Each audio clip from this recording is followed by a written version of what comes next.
Welcome to chapter 39, continuation of 38, basically, where God is stating who he is.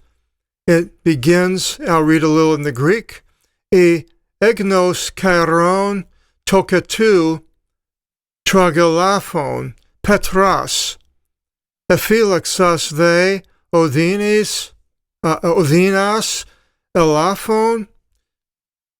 Do you know the time of the birthing of antelopes, of the rock? And did you watch the birth pangs of hinds? And did you count their full months of birthing? And did you untie their birth pangs, allow them to be born? And did you nourish their offspring outside of fear? All these things God is describing of the world of the animal kingdom, basically, showing that God has made the animals and they are what they are. They have the instructions within them. They do certain things. And how can man change the animal world? In the last video I mentioned how can man change the elements and the weather and so forth. Basically, they can't, nor can you change the elements of the animal world unless you mess around with their DNA, which people probably are doing today, and who knows what they're going to come up with. We're told in the book of Revelation how these locusts will attack men. They don't eat anything green, but attack people and have stings like scorpions. Sounds like a DNA gone wrong. Some people would try to explain these away as some type of a military weapon, a tank, and so forth. It continues in verse 4, their young shall rip forth. They shall be multiplied in offspring. Their young will go forth, and in no way shall return to them. They're birthed and they're gone, animals. And they don't have any tremendous ties to the parents once they're gone. And who is the one letting the wild donkey free? Apparently in that area there were a lot of wild donkeys. And who untied his bonds? For I established his habitation a wilderness, and the salt flats for his tents. On the Middle East, apparently there's wild donkeys. He ridicules the great multitude of the city, and he hears not the complaint of the tribute gatherer, the tax collector. I love this one. The animals don't have to worry about a tax collector, the complaints towards them. The donkey, he shall survey the mountains as his pasture, and he seeks after every green thing. And shall the unicorn be willing to serve to you? The monoceros. Now, I'm not exactly sure in the animal kingdom which ones have single horns. This would be a unicorn. In Greek mythology, there was a unicorn, and there was a famous, I forgot, it was a famous song back in the 60s where this unicorn was out messing around with the other unicorns and missed the ark. Wasn't able to go into Noah's ark, so that was the end of the unicorns. But anyway, this monoceros. Are you able to be willing to serve the unicorn to serve to you, or to sleep at your stable, a wild animal? And will you tie his yoke with straps? Are you going to be able to make him work, or will he draw furrows in the plain? The furrows were, I think, ditches that were dug by plows to plant seeds or different types of plants. Are you going to be able to make him do that? And do you rely upon him because of his great strength? And will you slacken your works to him?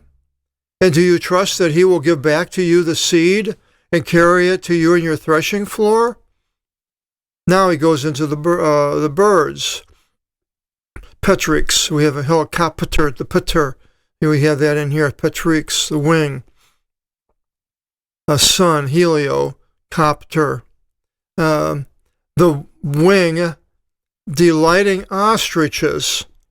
But should the stork and feathers conceive? Now, I'm not exactly sure how the stork comes in there, but then he goes back to the ostrich. For she shall let her eggs go into the earth, which they do. They're on the ground. People can walk on them.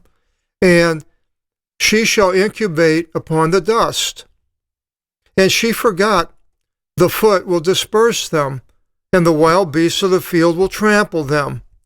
She hardened against her offspring so as to not bereave herself.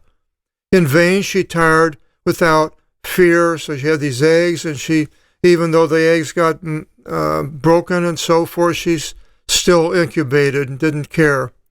For God quelled her wisdom and portioned not to her with understanding. So the ostrich, I guess, is supposedly not a very smart bird. In time, she will raise up high in height. There's a tall bird. I think it's the tallest. And she will ridicule the horse and his rider. And you've seen videos on YouTube where people have been chased by ostriches, and you can go pretty fast. Or did you invest now, I was talking to my friend today about this word.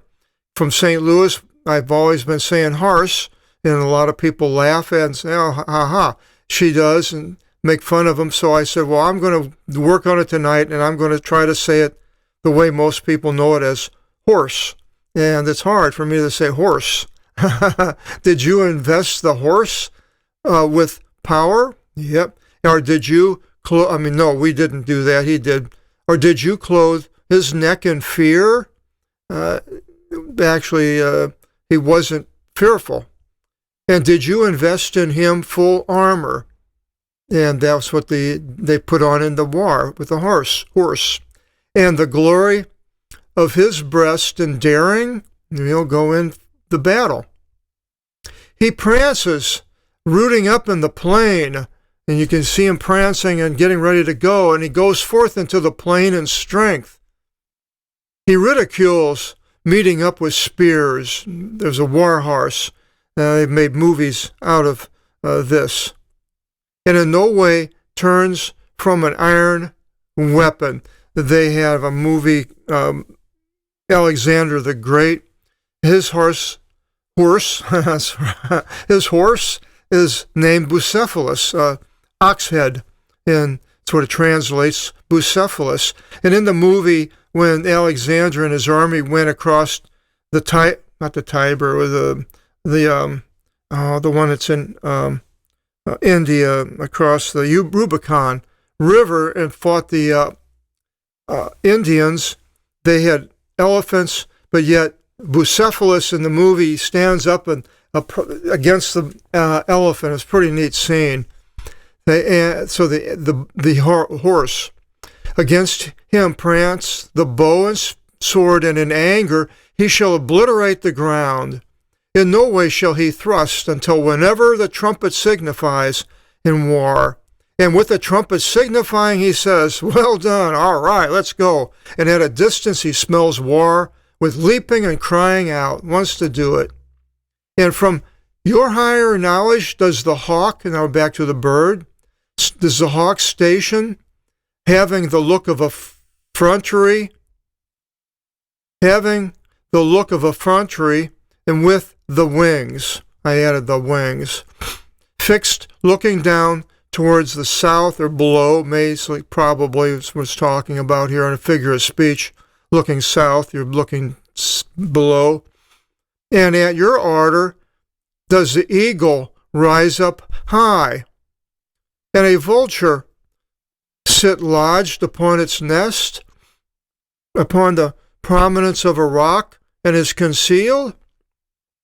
Being at that place, he seeks grain or food, and his eyes watch at a distance, and those birds can really see any movement of a mouse and swoop down and grab them.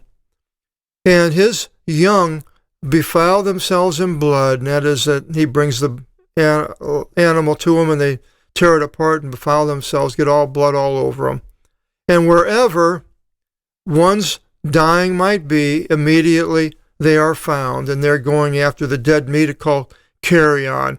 So these are all the things that God is asking if man can do anything like this. No, we can't. None of these things. So God has laid out his credentials, just these simplest ones, that man can't ever do any of these things. And then in chapter 40, then we go into the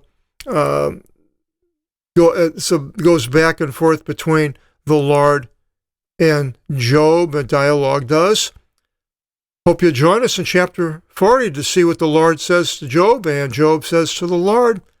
Until then, God bless.